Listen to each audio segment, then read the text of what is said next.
Dwight Howard, a legendary NBA star, admired for his dominance on the court, but his personal life has been anything but simple. His marriage to Amy Lukiani nearly ended after just 6 months. Rumors, scandals, and public scrutiny pushed them to the brink. But here's the twist: she didn't leave. Instead, she stayed, and revealed a powerful mindset, something she calls the maybe-I approach, that transformed their relationship. In this video, we'll dive deep into the untold story of their struggles, their choices, and the hard truths about love, marriage, and compromise. If you've ever wondered what it really takes to make a relationship work, stay tuned, because this story might just change how you see love forever. The past couple of years have been particularly turbulent for Dwight Howard and Amy Lukiani.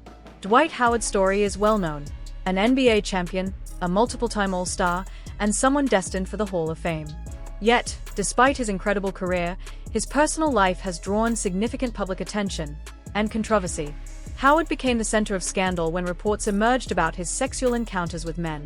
This revelation, for many, marked a notable turning point in how he was perceived. Once celebrated primarily for his dominance on the court, he suddenly carried the label of a bisexual black man in the public eye. For someone who had been considered one of the NBA's marquee players, navigating this scrutiny added a complex layer to his personal and public identity.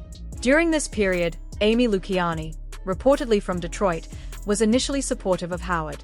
However, over time, the strain of these revelations appears to have impacted their relationship. Rumors suggest that the tension surrounding Howard's personal life, coupled with societal pressures and expectations, contributed to Lukiani filing for divorce. Reports indicate that the proceedings were contentious, with Lukiani seeking significant claims in the settlement. Howard, meanwhile, has reportedly tried to pivot, focusing on relationships with women and attempting to reshape his personal narrative. For Lukiani, the situation was undoubtedly challenging, as the spotlight on Howard's private life became a topic of widespread discussion within the Black community and beyond. Now, the story takes a surprising turn. The woman who had once filed for divorce against Dwight Howard decided to stay with him, even canceling the divorce proceedings. She later shared her reflections on why she chose to remain in the marriage, calling Howard the love of her life. Remarkably, both of them had once filed for divorce, barely 6 months into their marriage, highlighting the early struggles they faced. She spoke candidly about the challenges of being a young, new wife. Her advice is simple but profound: learn the art of choosing your battles. Shut your mouth, she says, not in the sense of being silenced, but in understanding when it's wiser to respond quietly. Marriage, she explains, is about becoming one with your partner, which often requires adjustments and letting go of parts of your old self. She emphasizes the difference between passion and a confrontational attitude. A fiery temperament isn't always passion; it can be a hidden pattern of conflict that needs to be softened for the sake of the relationship. High-achieving men, she notes, often prioritize peace above all else. Bringing calm, stability, and support into the marriage matters far more than asserting every opinion or seeking the last word. One of her key lessons: don't broadcast your marital struggles to friends. Oversharing can compound issues and prevent real growth. Marriage demands honesty with yourself, emotional maturity, and the willingness to adjust old habits. Passive aggressiveness, emotional volatility, and a constant need to dominate will not serve the relationship. Instead, focus on fostering harmony and understanding within the union, which, in her experience, has been the cornerstone of lasting love. She goes on to share some hard truths about marriage, particularly from her perspective as a Black woman married to a successful Black man. Many men, she explains, carry the weight of their childhood experiences, and when a partner brings conflict or negativity into the relationship, it can unintentionally echo past trauma. Her point is clear: marrying a successful man doesn't give anyone a pass to be rude, confrontational, or uncooperative. Life may have been hard, but those struggles don't justify bringing chaos into a marriage. Marriage, she emphasizes, is about joining as one, a true partnership where both individuals work together to create an environment of peace, harmony, and mutual support.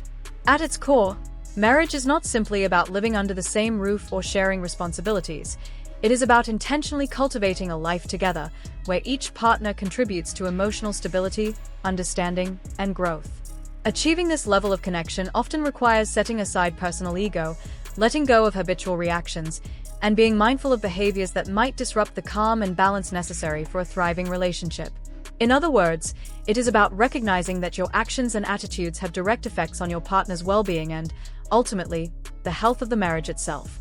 She introduces what she calls the maybe-I approach, a concept grounded in reflection, patience, and self-awareness.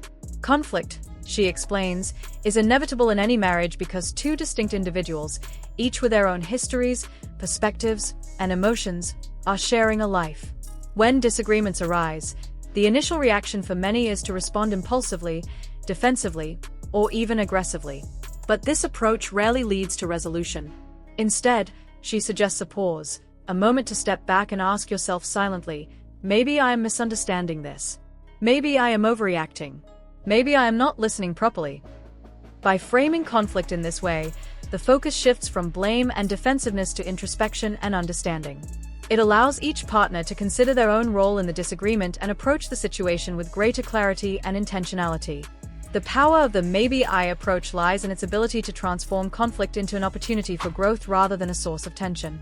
For instance, in daily life, small misunderstandings, such as a forgotten chore, a curt response, or differing priorities, can quickly escalate into arguments if neither partner stops to reflect. By silently asking maybe I, a person opens the door to empathy, recognizing that their partner's actions may not be intended to provoke frustration or hurt.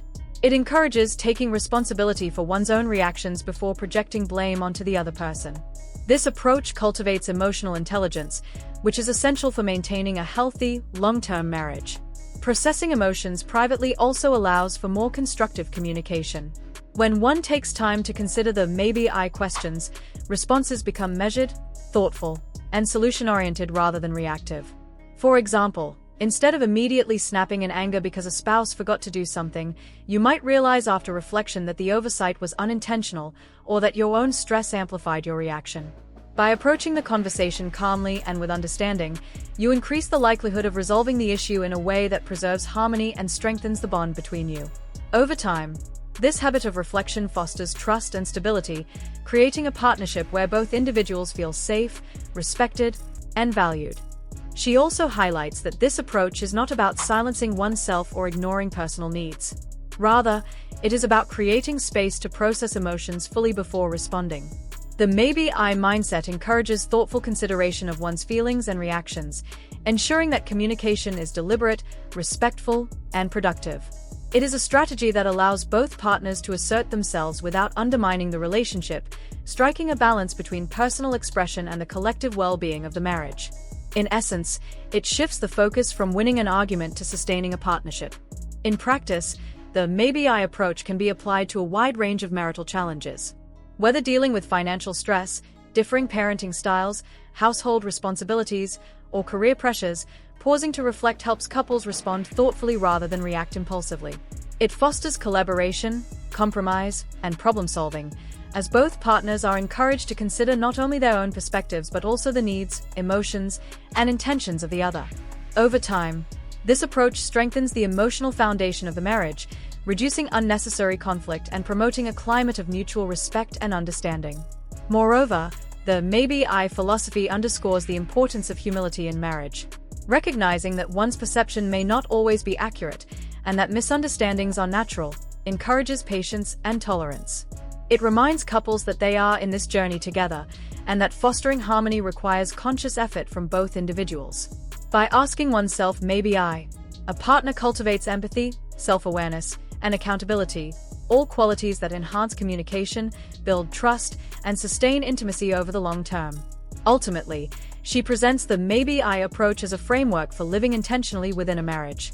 It is a mindset that encourages reflection before reaction, empathy over judgment, and collaboration over conflict. In doing so, it transforms how partners engage with each other, turning challenges into opportunities for connection rather than sources of division. By practicing this method consistently, couples can nurture a marriage that is resilient, peaceful, and deeply fulfilling, a union where both individuals feel heard, understood, and supported. In summary, marriage, according to her, is far more than cohabitation or shared obligations. It is a partnership that demands conscious effort, emotional maturity, and the willingness to examine oneself before pointing fingers. The maybe-I approach encapsulates this philosophy, offering a practical, reflective, and transformative tool for navigating conflict. By pausing, considering one's own role, and approaching disagreements thoughtfully, couples can foster harmony, strengthen intimacy, and build a marriage that thrives on understanding, respect, and love, a true joining of two lives as one. She clarifies that this doesn't mean losing your voice or never having an opinion. It's about emotional self-regulation and approaching marriage as a lifelong commitment. When she first married Dwight, she admits she didn't fully grasp this concept. Her instinct was to run when problems arose, but marriage, she learned, requires staying, understanding, and working through challenges together. While public speculation often focused on Howard's personal life, she notes that relationships ultimately thrive or fail based on mutual respect, not on sexuality or past choices. Regardless of whether Howard was heterosexual or bisexual, the real test of their marriage has been about commitment, respect, and learning to navigate life together. For her, the experience has been transformative, learning to process emotions, practice patience, and uphold the peace necessary for a lasting union. She makes a powerful point about relationships. Growth often requires sacrifice. Some aspects of ourselves, she says, must die so the partnership can truly live and thrive. It's a lesson she has learned through experience, and one that becomes clearer with age. At 44, it resonates in a way it never could have in her 20s. At 24 or 25, she admits, she wouldn't have been ready for marriage. The ability to compromise, to adjust, to prioritize another person's needs over your own, simply wasn't there yet. She draws an interesting parallel to entrepreneurship. When you're building a business, especially in the early stages, you quickly realize that you cannot always act on impulse. Freedom to do whatever you want simply doesn't exist. The same principle applies to relationships. You have to pick your battles, decide what's truly worth addressing, and let go of the rest. She underscores this with a relatable example from life overseas. In Uganda, for instance, bargaining at a market can take 30 to 40 minutes over a single dollar. For an American, it might feel absurd. You'd rather pay the dollar and save your time, investing it elsewhere. Relationships function in a similar way. Some conflicts, arguments, or disagreements are simply not worth the energy. Knowing when to engage and when to step back is crucial. Her honesty about personal change is equally striking.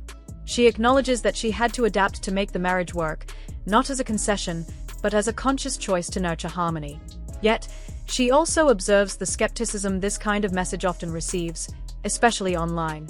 Many women react with negativity, feeling pressured to stay single rather than compromise. She challenges that mindset, pointing out a common dynamic in Black relationships, expecting others to change for us, while resisting any adjustment on our own. True partnership, she argues, requires mutual effort, self-awareness, and the willingness to let go of ego for the sake of lasting connection. She points out a common dynamic in relationships. Many people enter expecting to be catered to, with long lists of demands, without considering what they themselves bring to the table. Some women, she notes, come into relationships expecting their partners to change their entire lives for them, often with children or responsibilities that aren't theirs. The mindset of "I am the table" overlooks the reality that relationships, and partnerships of any kind, require mutual contribution, not just taking. This issue, she emphasizes, isn't limited to romantic relationships. It appears in business, collaborations, and virtually every interaction that requires teamwork. She recalls a dinner conversation about a man in the industry who prioritized only his own gain. He demanded success without regard for others, and while it may work short-term, such an approach is unsustainable. Partnerships, whether personal or professional, thrive on mutual respect, effort, and contribution. Her message is clear. If you want access to success, love, or stability, you must be willing to adapt. Effort, self-awareness, and compromise are essential. Looks or initial impressions might open doors, but they cannot maintain relationships or sustain partnerships. Similarly, in life, men and women alike must recognize the importance of meeting each other halfway, putting in work, and learning the lessons necessary to stay connected and maintain harmony. She expands on a universal truth about life and relationships. Success requires giving as much as you take. Whether in business or at home, a person must learn to balance multiple responsibilities. Vendors need to be satisfied, industry partners respected, employees supported, and customers cared for. At the same time, one must also nurture relationships at home, keeping a spouse and children happy. The real challenge, she emphasizes, is maintaining harmony across all these spheres. Successful people understand that long-term opportunities, whether romantic, professional, or personal, come to those who can make others feel valued.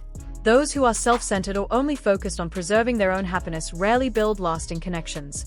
People naturally gravitate toward those who contribute to mutual well-being, not just themselves. Her perspective is blunt but insightful. Relationships are a two-way street. They are not simply about receiving. They are about giving, understanding, and meeting each other halfway. In her view, a successful partnership, whether romantic, familial, or professional, relies on the mutual exchange of respect, care, and effort. She emphasizes that a partner, especially a man, often desires respect, support, and peace at home. These elements are not mere niceties, they are foundational to a man's ability to thrive in the outside world. When a person returns home to a sanctuary of calm, encouragement, and understanding, it empowers them to face challenges, take risks, and perform at their best in every other area of life. Conversely, when home life is chaotic, critical, or filled with tension, it becomes a drain, impacting everything from career performance to emotional well-being. She does not mince words when discussing the consequences of imbalance in a relationship. If one partner is unwilling to give, to contribute to the emotional and practical of the household, she asserts, it is no surprise when the relationship begins to falter. A one-sided relationship, where one person takes and the other is expected to give endlessly, is inherently unsustainable. People cannot be expected to provide everything, love, support, financial security, emotional labor, without reciprocity. Over time, resentment builds, communication breaks down, and the partnership slowly erodes. Her message is clear. If you enter a relationship expecting only to receive without considering what you bring to it, you are setting yourself and your partner up for disappointment. She expands on this idea by discussing the nature of reciprocity. Life, and marriage, demands it. She describes how real partnership requires compromise and understanding, where each person's needs are acknowledged and balanced against the needs of the other. This doesn't mean suppressing one's individuality or opinions. Rather, it is about choosing how, when, and where to express them. Not every disagreement needs to become a battle, and not every impulse requires immediate action. Part of the wisdom she highlights is learning the art of discernment, knowing when to assert yourself and when to step back in the interest of maintaining peace and stability. Her philosophy is simple yet profoundly transformative. You benefit when others benefit too. This principle applies far beyond romantic relationships. In professional settings, leaders who consider the well-being of their employees, partners, and clients often find more sustainable success. Businesses that prioritize mutual respect and collaboration build loyalty and long-term stability. In personal life, those who invest time and energy in nurturing their friends, families, and partners cultivate deeper, more meaningful connections. By prioritizing others' needs alongside one's own, a person creates an environment where mutual growth and support become possible. In romantic partnerships, she argues, this philosophy manifests in everyday actions and attitudes. Small gestures of kindness, thoughtful communication, and emotional attentiveness accumulate over time to create a strong foundation.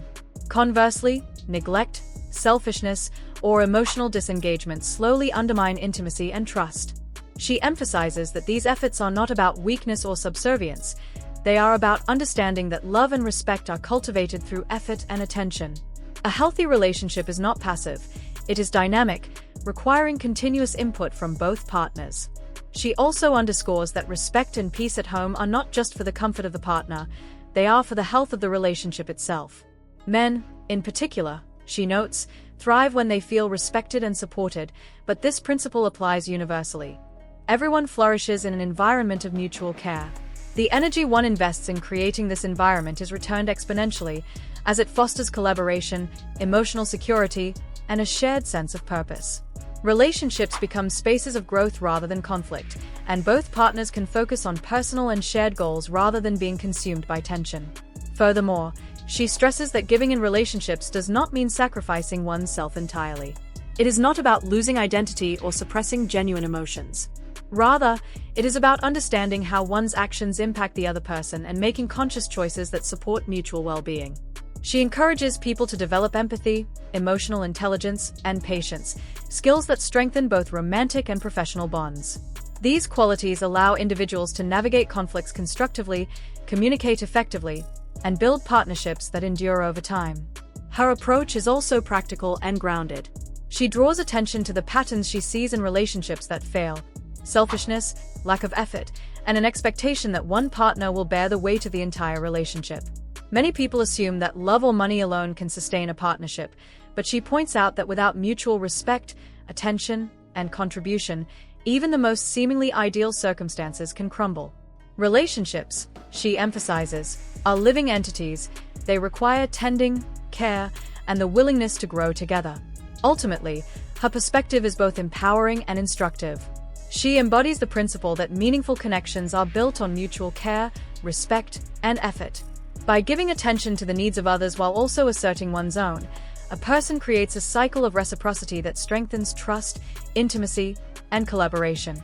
Her philosophy challenges the notion of transactional relationships and reframes love and partnership as dynamic, interactive processes where both parties benefit from the investment they make in one another. In summary, her message is timeless. Relationships, whether personal or professional, require balance, effort, and reciprocity. You cannot thrive alone in isolation. Your success is intertwined with the success and well-being of those around you. When both partners give, respect, and support each other, the relationship becomes a source of strength, stability, and growth. This approach, she shows through her own experiences, is a model for anyone seeking lasting partnerships built on trust, understanding, and mutual benefit. Her perspective, though blunt, offers clarity and guidance for navigating the complexities of love, life, and collaboration. A roadmap for those who aspire not only to maintain relationships but to thrive within them.